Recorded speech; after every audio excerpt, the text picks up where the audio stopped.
I want to talk to you today about why you might feel unloved in your marriage and like your husband doesn't even care about you. Um, this is what we say. You don't even care about me. You don't even care how I feel. You don't even care. You don't even prioritize me. You don't even put me on the map. You forget everything I tell you. You forget all the stuff, right? When we're angry and we're hurt and we're like frustrated with this man, we start telling him it's because he doesn't care. And it makes sense to us because if we cared, we'd do all that stuff. And we do care, so we do all that stuff. And so we don't understand how is it that this person can love me, marry me, have kids with me, run a home with me, and just not care. Just be like so forgetful, unnoticing, cold. So when I'm saying to him, this thing hurt my feelings, he's kind of just like blank stare, the blank stare, the what do you want me to say, the guess I'm just a bad guy, guess I'm just a terrible husband, guess it's all my fault, guess it's always my fault, guess I can't do anything right. And you're just like, what? I want to see that you care, and you're showing me you don't care even more when I tell you I'm hurt. So this is a conundrum. This is a little knot that I have been trying to untie and understand for years, actually, because here is the puzzle. They care, okay?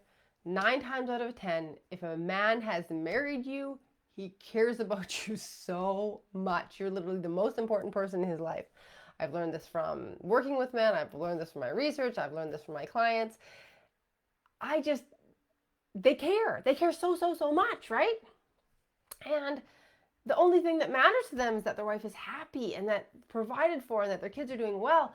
And yet, the number one problem that all the women are having is feeling unloved and feeling like he doesn't care. So why? How could it be that he cares so much and he says it and he means it? And I trust him. I trust these men. I've spoken to many of them and it all checks out. I'm not talking about some jerk on the internet who's trying to butter you up. I'm not talking about the 14-year-old who you dated who was like, oh, I love you, and then changed his mind a week later. I'm talking about a good man who married you and has shown you in many practical ways that he loves you, but you're not feeling loved. You're feeling actually profoundly unappreciated and neglected. And he's like, not getting it. It's just like not going in. Added to this conundrum is the known phenomenon of woman complains and says, I'm not feeling loved, I'm not feeling supported, I'm not happy here. Please help me. Let's fix this. Maybe let's go to therapy. Maybe let's read a book. Maybe let's read a podcast. And then 2, 3, 5, 10 years later, she says, you know what? I'm ready for a divorce. And he goes, oh my God, what? How could you spring this on me? I'm blindsided. Don't you see everything we have? Don't you see how much I love you? And she's like, literally baffled, confused. How can you be blindsided? I have spoken exactly the things that are a problem. We have been distant like roommates. Life has been cold and miserable for the most part, but this is a big shock to you.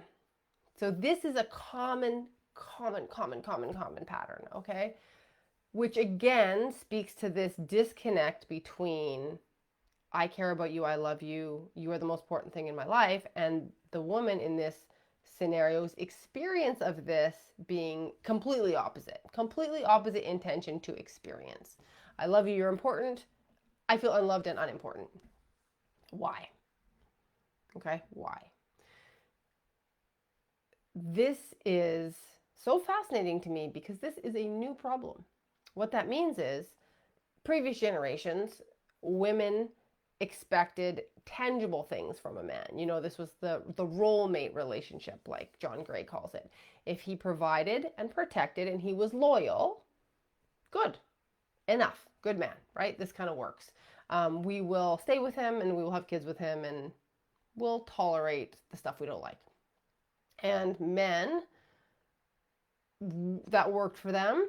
And the women also provided back some things that was part of their role. They provided raising children, they provided emotional support, and they provided sexuality. And this was the deal, right? This was the deal. And it seems to me that men of modern generations still think that's the deal and feel really, really betrayed and wronged when they do their part of the deal, the traditional provide, protect, stay loyal, and women do not do their part of the deal because they're like, no, I'm not just going to do that stuff because you're doing the bare minimum. So the things that were considered good man category and excellent man category are now considered by women to be the bare minimum. Now, most people are going to come up with the answer to this. It's because women were financially dependent on men, which meant the fact that he was providing for you allowed you and your children to survive. That's kind of a big deal, right? If you're not going to survive without being provided for, wow, great, amazing. Like, I need this. I'm desperate for this. And I might appreciate it a whole lot. Fast forward to modern women who can provide for themselves in the most part. It's hard. It's still not great because, times are tough. Financially, things cost a lot more. Now that women are in the workforce, everything is the price of a dual income family, children, etc. It's not like it's cheap. It's not like it's easy for women to provide for themselves, but they can. They can get loans, they can get mortgages, we can get by, which has changed the playing field completely. Absolutely, completely changed it, because now women are looking for an emotional resonance.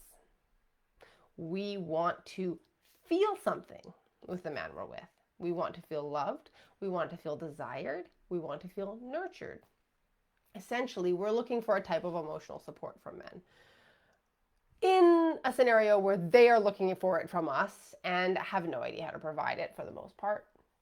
I'm not saying all men are all women, but this is kind of how it breaks down normatively. I work with the averages. I'm not really an outlier coach. I coach the mean.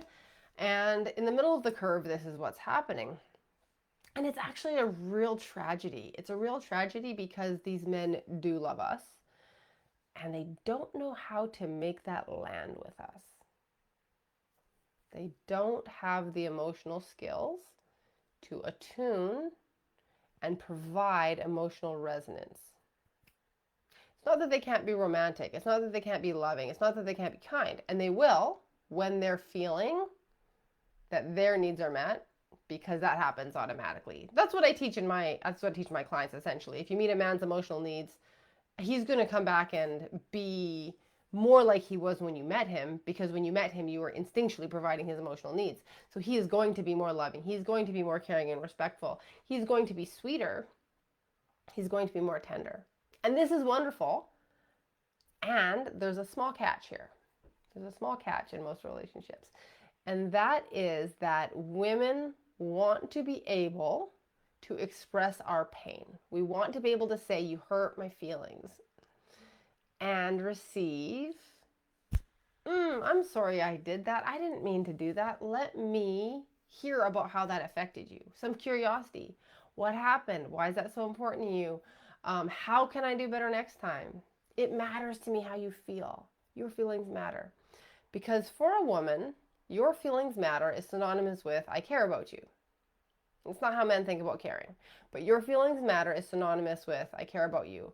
But what often happens, what almost always happens, is when a woman expresses disappointment, pain, hurt, or anger to her male partner, he doesn't hear the contents of what she says. He doesn't hear, oh, this particular way I've hurt her, maybe we can fix this. He hears, I'm a bad man. Oh, shame. Oh, I'm not good enough. Oh, all the things that don't matter. Oh, she doesn't appreciate me. Oh, I'm a loser. Blah, blah, blah, blah, blah. Down the list, flooded. This really has become clear to me, because you'll see this even with men who are therapists, even with men who are preachers, even with men who are, I guess, what you would call exceptionally emotionally intelligent. They will be able to do this with everyone else but their wife. Because when their wife says, I'm not happy, he only hears, I'm a loser, I screwed up, something's wrong with me.